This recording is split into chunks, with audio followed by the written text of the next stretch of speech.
Ashama akkam jirtan warroon iddoo keessa jiraattan akkamitti appilikeeshina kana itti fayyadamtan kan isin jedhu isin agarsiisuudhaaf jalqaba irratti pilaastoorii keessan keessa galtanii isa kanaan itti barreessitu. Kanaan booda instaayil gootu. Instaayil isiniif ta'ee yeroo jedhu walumaan ilaalla. Open jettu. Sana booda bifa kanaan isin dhufaa lakkoofsa ID keessaniitii fi guyyaa ID keessan irraa dhumatti isin galchitanii jechuudha. Kana keessaa filattanii guyyaa Ingiliff afaan gara 6 qaba. Keessaa filattanii afaan Ingiliffaa irratti yoo Arabii deemtan Arabii beektan irratti kun Hindiidha moo maalla minaalbaata akkasumas fakkaata. Afaan gara 6 akkamii qaba. Ingiliffa irratti deebina jechuudha. Warri namoonni Ingiliffa warri beektanii fi Arabii beektan jechuudha. Ingiliffaani kanoo bifa kanaan isin baasa. Lakkoofsa ID keessanii akkanatti gooltu. Sana booda lakkoofsa ID keessan guyyaa irraa dhumate irratti guutan jechuudha. Bifa kanaan lakkoofsa ID irraa dhumate guyyaa isin irraa expire ta'u. Kana booda okay jettanii jechuudha itti geessisan. Next sana booda maal gootu yes jettanii jechuudha. Sure lakkoofsi keessan sure yoo ta'e lakkoofsi mobaayila keessanii jechuudha. Yes jettaniini sana booda yeroo ishee jettaniin gaazexama gara miseejii yookaan lakkoofsa miseejii keessanii keessa seensisu jechuudha.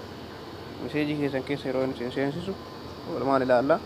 Ammaaf yes jennaan jechuudha. Barbaadamatti yeroo inni dhufutti hin agartu. Bifa kanaan isinii baha. Bifa kanaan yeroo inni isinii bahutti lakkoofsa keessan kana seenditti jettanii jechaadha gara 922 kanatti. Miseejii deebisee isiniif erga. Yeroo inni miseejii deebisee isiniif ergu miseejii kana gara chaanutti koodii 2 isin erga. Kun koodii miseejii akkuma argitan kana paartii 1 paartii 2 jedhee naa ergeera. Paartii 1 paartii 2 kan jedhu kana fidee itti guutaa jechuudha. Walumaan haa ilaallu na hordofaa. Bifa kanaan itti guutan. Argaan jirtan jedhee yaada. Bifa kanaan itti guutanii yeroo qaatan ammas koodii duratti achi argitan san koodii barbaadan kan ammoo asitti paaswordiin kan barbaadan itti guutatan jechaadha. Gosa wal fakkaatu kan dagachuu hin dandeenye itti guutatanii kana booda koodii san fiddanii asi guutuu jechuudha.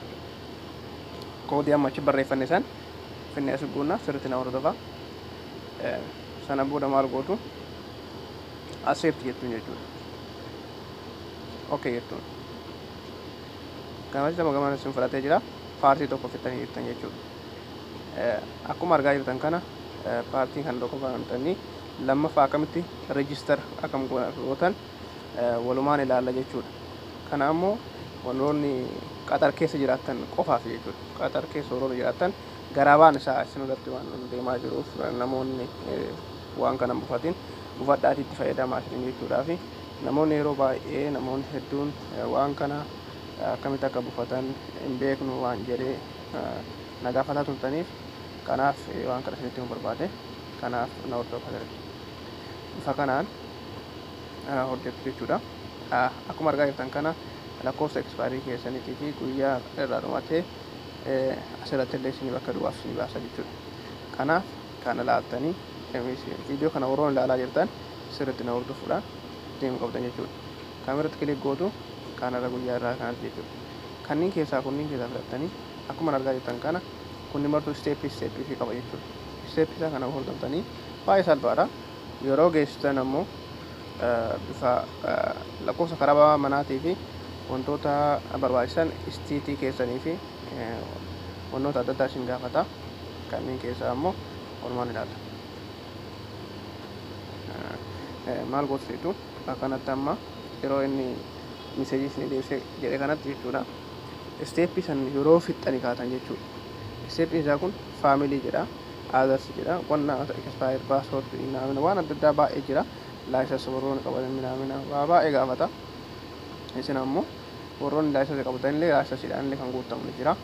Ammaaf warroota nama kaawwaniif jechuudha. Laayisensiinis kan guutamu laayisensiinis bifuma IDtiin guutamuun ni danda'a jechuudha.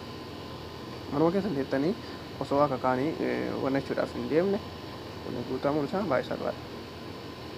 Lakkoofsa ID keessaniitii fi wannaa keessan asi guutan jechuudha. Bakka amma argaa jirtan kanatti sana booda maal gootu raayiti gootanii ammas itti guutuu jechuudha. amma akkamitti reejistaansii gootan kanaaf sinna hordofaa sirriitti.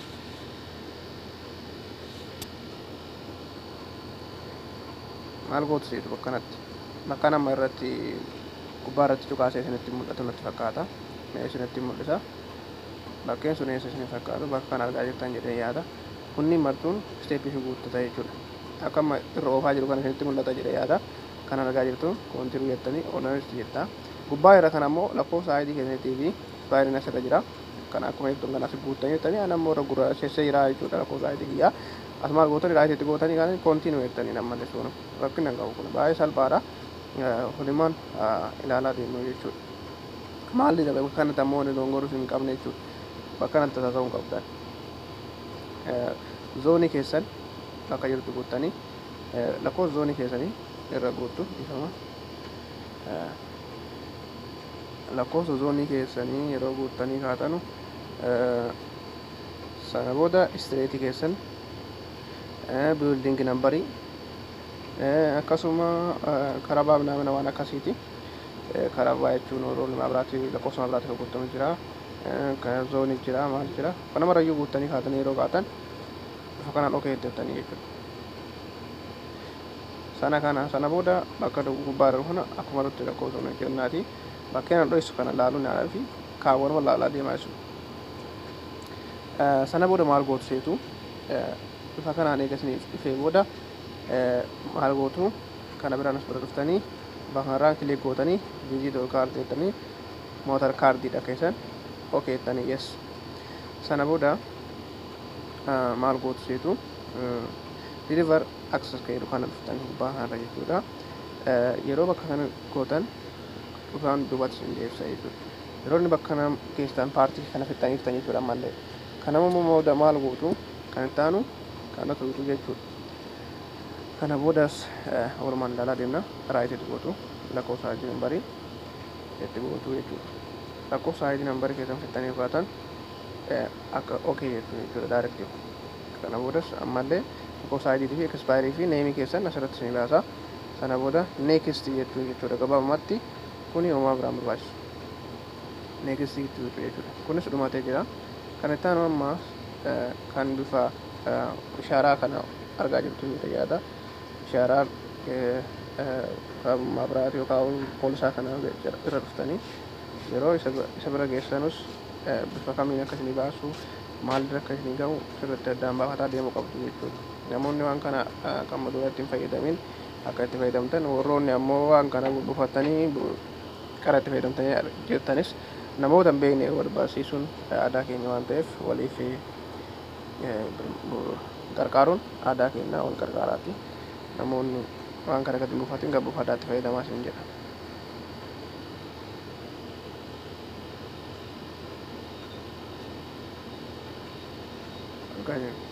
Sirriin ilaala.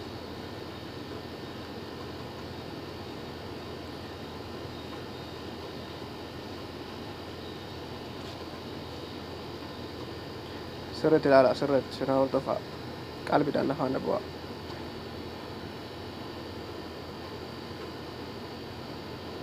Isinitti mul'ata hidhee yaada.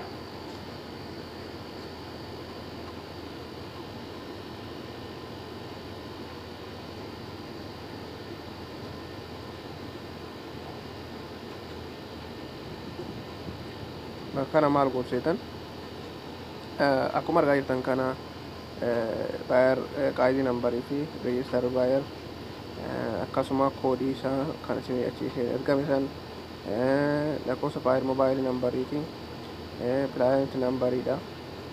Kan isin gaafata onni rakkoon qabu dhiiftanis sana booda as dhuftu as bira geessanii himatan maal gootu amma isteeppiin keessan isteeppii amma dhumaa irratti nyaatanii lookeeshinaaf wantoota adda addaa isin gaafata. ID nambarii keessa wajjin bifa kanaan isin baasa. Argaa jirtan jedhee yaada lookeeshina warroonni lookeeshina bakkee naannoo isaa waan akkasiiti.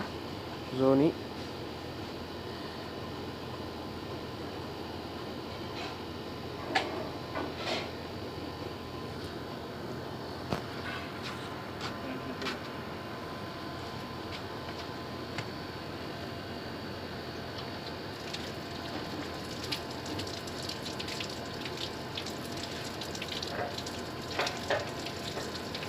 ilaala badambetti.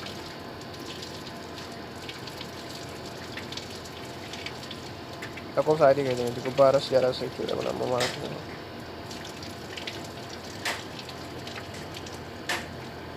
lakkoofsa neesan nambarii fi wannaan isaa taayippiin asirra fumaa isinii baasaa isin qabatanii okee jettiin jechuudha.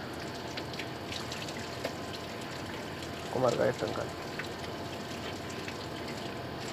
General service keessa jirtan jechuudha. General serviceedha. Measure to for finishing. Amma gara dhumaatti deemaa jirra.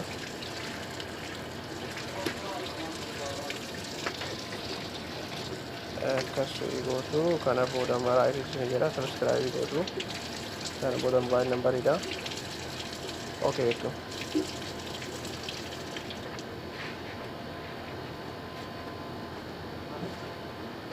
Argaa jirtu jedhe jira. Step isaatiin deemuu qabdan hunda isaaf jecha.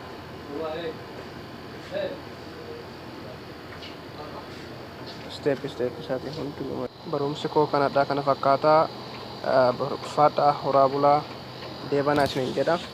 Akkanuma naa dhaabadhaa YouTube koo subscribe godha. FB koo Salmaan Ibrahim kan jedhu follow godhaatiin wantoota adda addaa yeroon isin gadhiisutti na hordofaa isiniin jedha. Ulfaadhaa nagaatti naaf tura hanga viidiyoo biraatti walitti deebinutti hanga nagaan naa jiraadhaa isiniin jedha.